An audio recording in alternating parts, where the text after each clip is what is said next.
At 0445 hours on June 26, 1942, the Soviet destroyer Tashkent was approaching Sevastopol at 38 knots, her massive hull throwing spray 50 feet into the air as she raced through the pre-dawn darkness.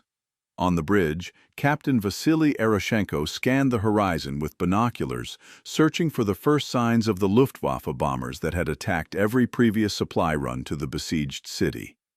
In Tashkent's holds and on her decks were 2,300 tons of ammunition, food, and medical supplies desperately needed by the Soviet garrison that had been holding Sevastopol against German assault for 8 months. Also crowded into every available space were 3,000 Red Army reinforcements, fresh troops to replace the thousands who had died defending the city. Tashkent was the largest destroyer in the world, a ship so big that German pilots called her the Blue Cruiser because her distinctive pale blue-gray camouflage made her instantly recognizable, and because she was nearly as large as a light cruiser. Built in Italy to Soviet specifications, she displaced 3,300 tons, 50% larger than most destroyers, mounted 6 130mm guns in 3 twin turrets, could make 43 knots at full power, and had become the most famous ship in the Black Sea Fleet.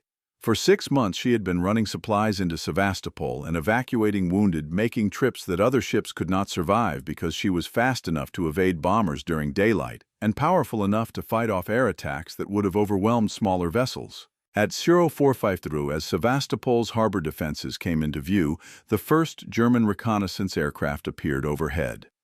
Within minutes, radio intercepts detected multiple Luftwaffe bomber squadrons being scrambled from Crimean airfields. Eroshenko knew what was coming. The Germans would attack with everything they had.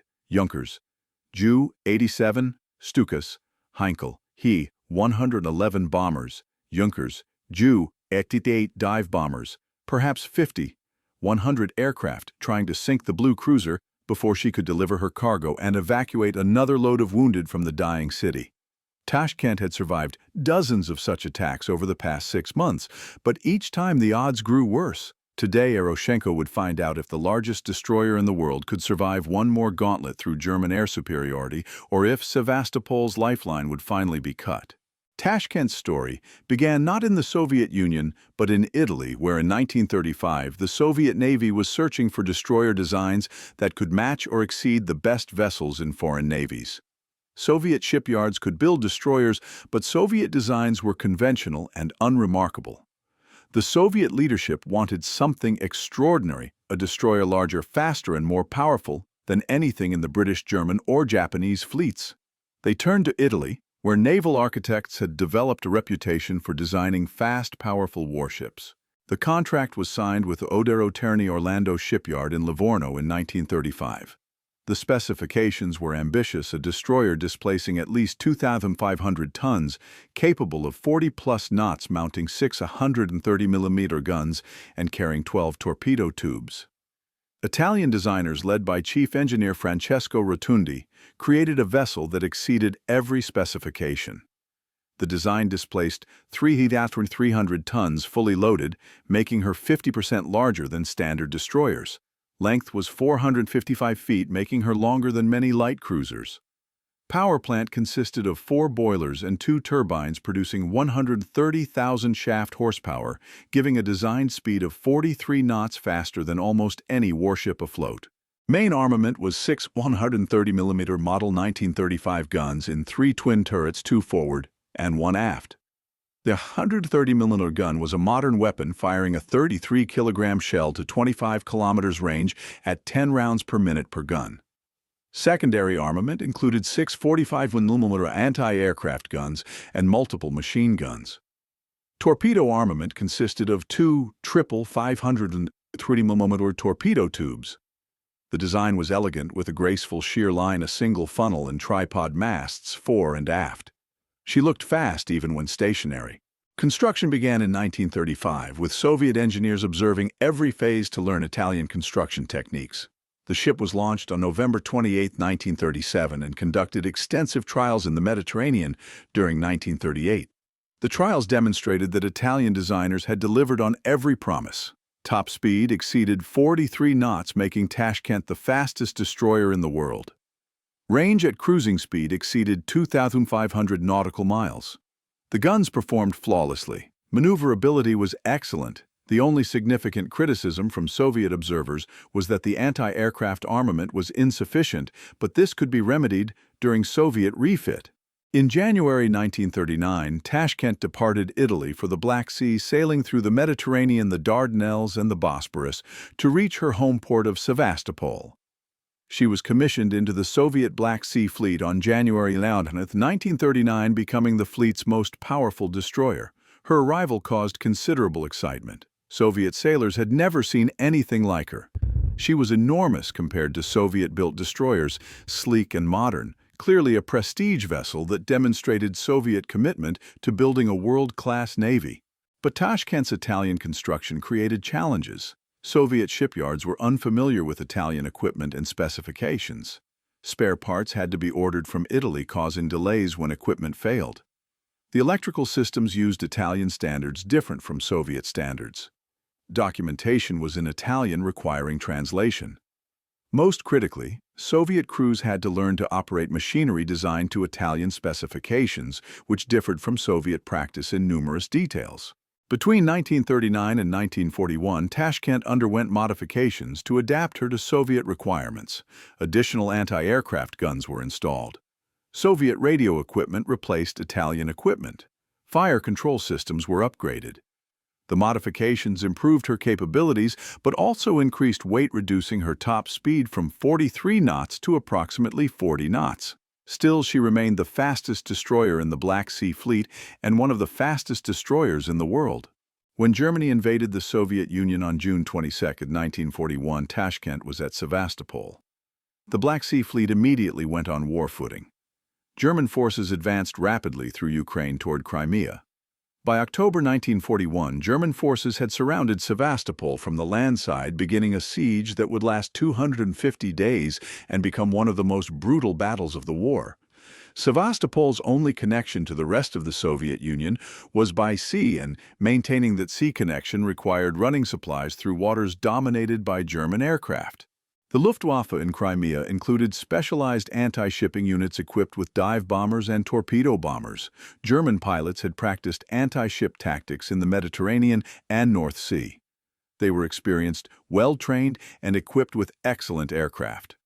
Against them, the Black Sea Fleet had to maintain supply lines to Sevastopol using destroyers, cruisers, and small craft that had minimal air defense capabilities. Tashkent became the primary supply runner to Sevastopol because she had capabilities no other Black Sea Fleet vessel possessed. Her large size allowed carrying 3,000 tons of supplies, far more than standard destroyers. Her speed, even reduced to 40 knots, meant she could outrun most German aircraft if detected. Her powerful armament meant she could defend herself against air attack better than smaller vessels.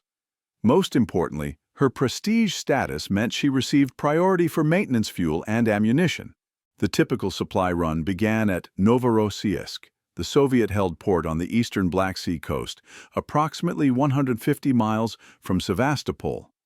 Tashkent would load supplies and troops in late afternoon, depart at dusk, steam through the night at high speed, arrive at Sevastopol before dawn, unload, rapidly load wounded and evacuees, and depart before full daylight when German air attacks became overwhelming. The timing was critical. Arriving too early meant sitting in harbor during daylight. Arriving too late meant unloading during daylight. Either meant prolonged exposure to German bombers. But even perfect timing could not prevent attacks. German reconnaissance aircraft patrolled constantly. Radar stations on Crimean cliffs detected ships entering or leaving Sevastopol. Once detected, Tashkent became a priority target. Bomber squadrons were scrambled immediately. The attacks came in waves, dive bombers attacking from high-altitude torpedo bombers, attacking at wave-top level fighters, strafing decks. Tashkent's anti-aircraft guns fired continuously during these attacks, creating a curtain of exploding shells that forced some aircraft to break off. But determined pilots pressed through, accepting losses to hit the blue cruiser. The ship's distinctive camouflage pale blue-gray paint that blended with sea and sky was designed to make her less visible at distance. but it also made her instantly recognizable to German pilots who had been specifically briefed to attack her. The blue cruiser became a priority target. German intelligence estimated that destroying Tashkent would severely disrupt Soviet supply lines to Sevastopol. Multiple missions were dedicated specifically to sinking her. Tashkent's survival through months of attacks resulted from multiple factors. Her speed allowed evasive maneuvering that made accurate bombing difficult. Her size meant she could absorb damage that would sink smaller ships. Her crew became expert at damage control, learning to fight fires, control flooding, and repair battle damage while under attack. Captain Eroshenko's leadership created confidence that allowed the crew to function effectively under extreme pressure. The statistics were staggering. Between October 1941 and June 1942, Tashkent made over 40 supply runs to Sevastopol. She delivered approximately 60,000 tons of ammunition, food, and equipment. She evacuated over 20,000 wounded soldiers and civilians. She survived approximately 150 separate air attacks involving over 1,000 individual bombing or strafing runs. She was hit by bombs and near misses multiple times, suffering damage that required repairs after almost every mission. But she never failed to complete a mission. She never turned back. She always delivered her cargo and evacuated her passengers. One mission in April 1942 illustrated her resilience. Tashkent arrived at Sevastopol just after dawn, delayed by mechanical problems that prevented the planned pre-dawn arrival. German bombers attacked while she was unloading. 30 Ju-87 Stukas dove on the destroyer, dropping bombs from 3,000 feet. 2 bombs hit Tashkent directly, one striking the forward deck and penetrating to a compartment below, before detonating the other, hitting aft near the engine room. The explosions killed 20 men and started fires. Near misses caused underwater damage and flooding, but Tashkent's damage control teams contained the fires within 30 minutes. Emergency repairs restored partial power. The ship completed unloading, loaded 800 wounded evacuees, and departed Sevastopol under continued air attack. She made 28 knots on damaged machinery, enough to stay ahead of pursuing bombers, and reached Novorossiysk safely. Repairs took 2 weeks, and she was back on the supply run, demonstrating a resilience that frustrated German efforts to eliminate her. By June 1942, Sevastopol's situation was desperate.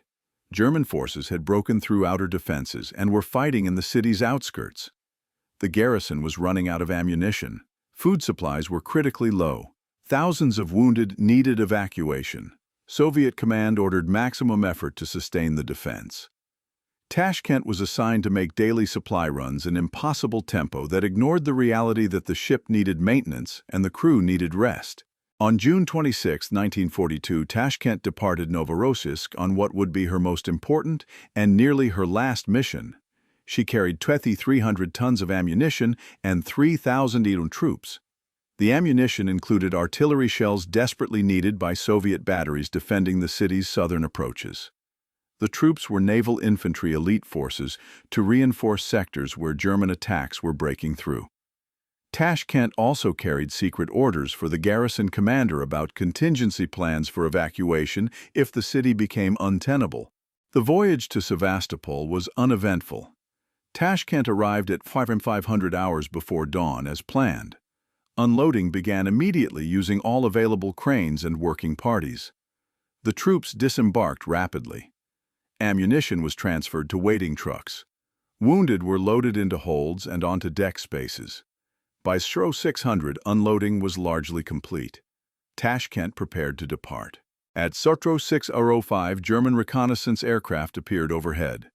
At 6:115, the first attack arrived, 20 Ju-87 Stukas diving from 12,000 feet. Tashkent's anti-aircraft guns opened fire, all weapons engaging. Several Stukas were hit and crashed. Others pressed their attacks, dropping bombs that straddled the destroyer. Near misses caused splinters damage and wounded several crew members. One bomb hit the forward deck but failed to detonate, bouncing off the deck and exploding in the water alongside.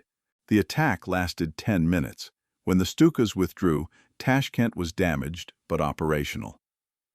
At 6:30, She cast off and headed for the harbor entrance at maximum available speed, approximately 36 knots on machinery that had not been properly maintained in weeks. As she cleared the harbor entrance, a second attack began. 30 He-111 bombers approaching at medium altitude. Tashkent maneuvered violently, turning in tight circles, throwing up maximum anti-aircraft fire.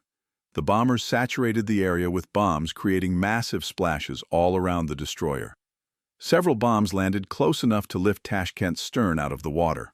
At 0645, with Sevastopol 5 miles astern, a third attack began. 15 Ju-88 dive bombers. These aircraft were faster and more accurate than Stukas. They dove from 15,000 feet, releasing bombs from 3,000 feet. Tashkent's evasive maneuvers prevented direct hits, but near misses caused severe underwater damage.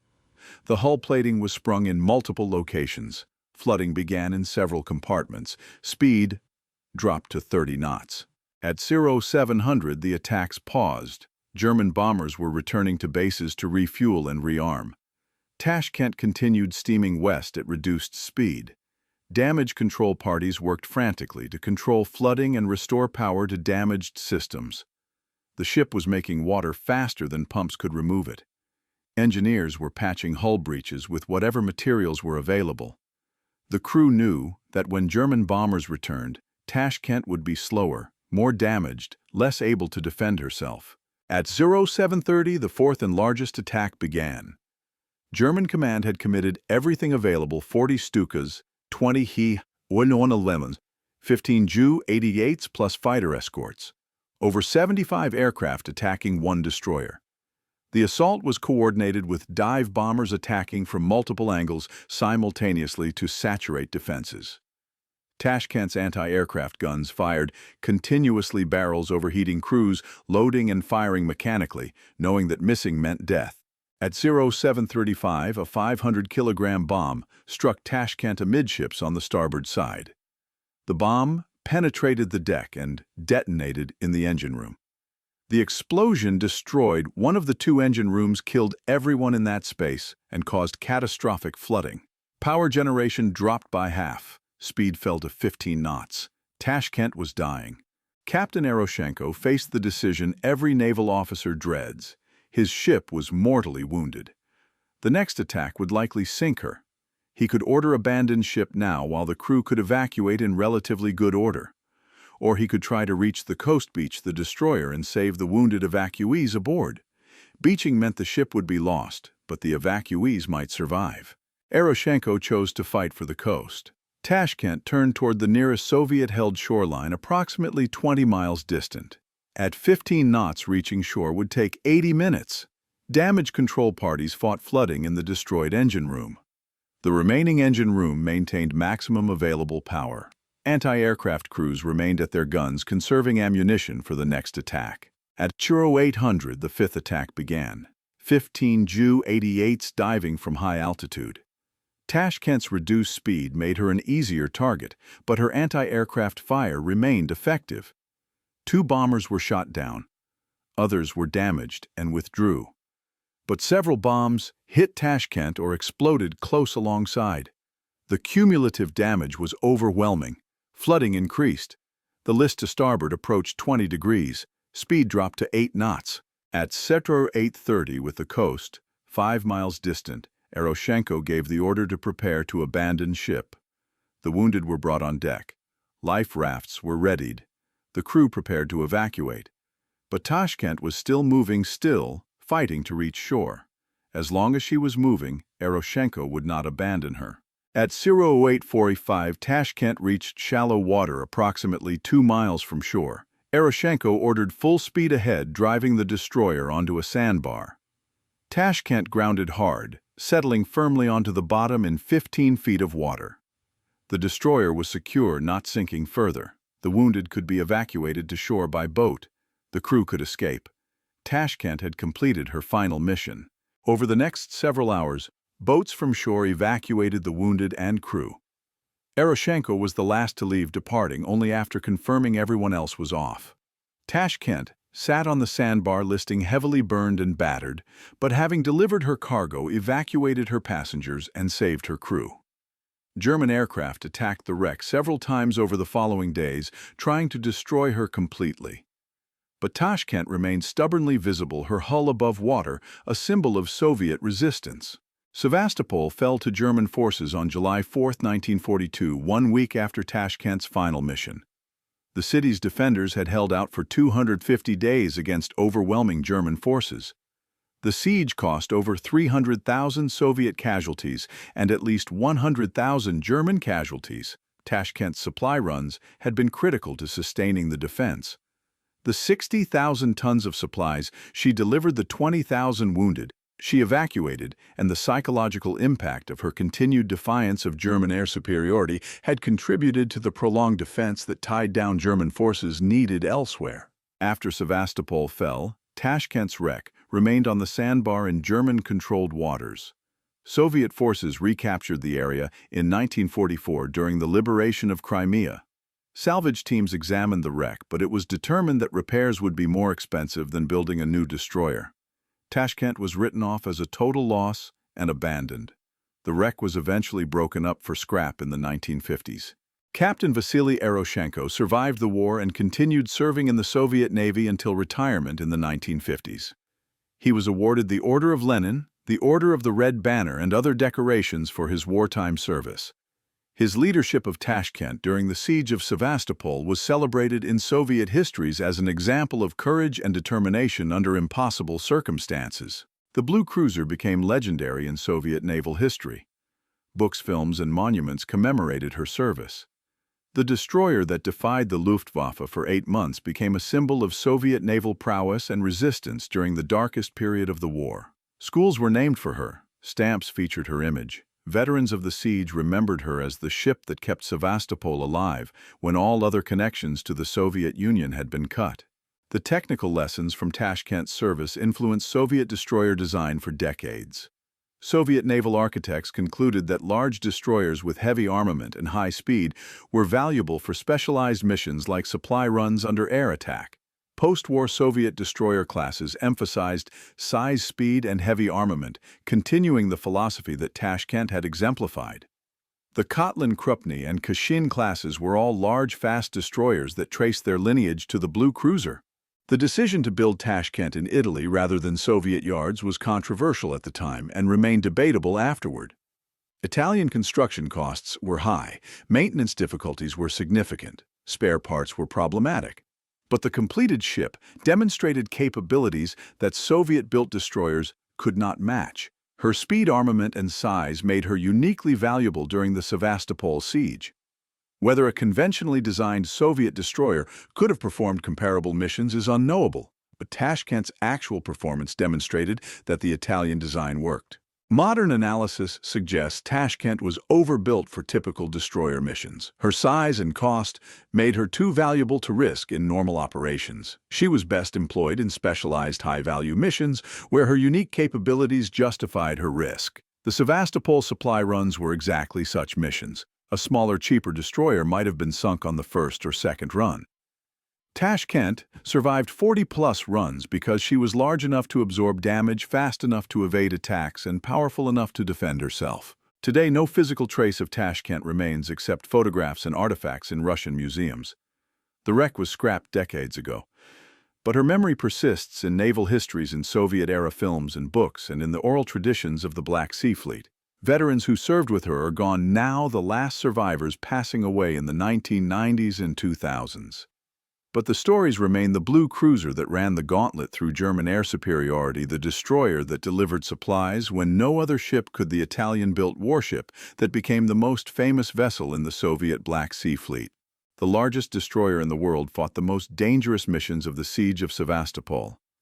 She survived longer than anyone predicted, delivered more supplies than anyone expected, and became a legend because she embodied the stubbornness and resilience that characterized Soviet resistance during the Great Patriotic War. When she finally died on June 26, 1942, grounded on a sandbar after her final mission, she had completed the task that only she could accomplish, keeping Sevastopol supplied while German aircraft tried daily to sink her. Tashkent proved that sometimes bigger is better, that specialized capabilities justify specialized designs, and that the largest destroyer in the world, though expensive and difficult to maintain, could accomplish missions that conventional destroyers could not survive. The blue cruiser sailed into history on speed size and the courage of crews who took her into harm's way 40 times, knowing that each mission might be the last that German bombers would attack, that survival was never guaranteed, but that Sevastopol needed the supplies and evacuees needed rescue, and duty required sailing regardless of risk. The destroyer that was too big, too expensive, too specialized, the German pilots called the blue cruiser because she looked like a cruiser and sailed like nothing they had encountered before, proved her worth in the siege of Sevastopol, demonstrating that extreme capabilities sometimes require extreme designs, and that the largest destroyer in the world, built in Italy to Soviet specifications, became exactly what the Black Sea Fleet needed when conventional solutions were insufficient and only extraordinary means could accomplish extraordinary missions.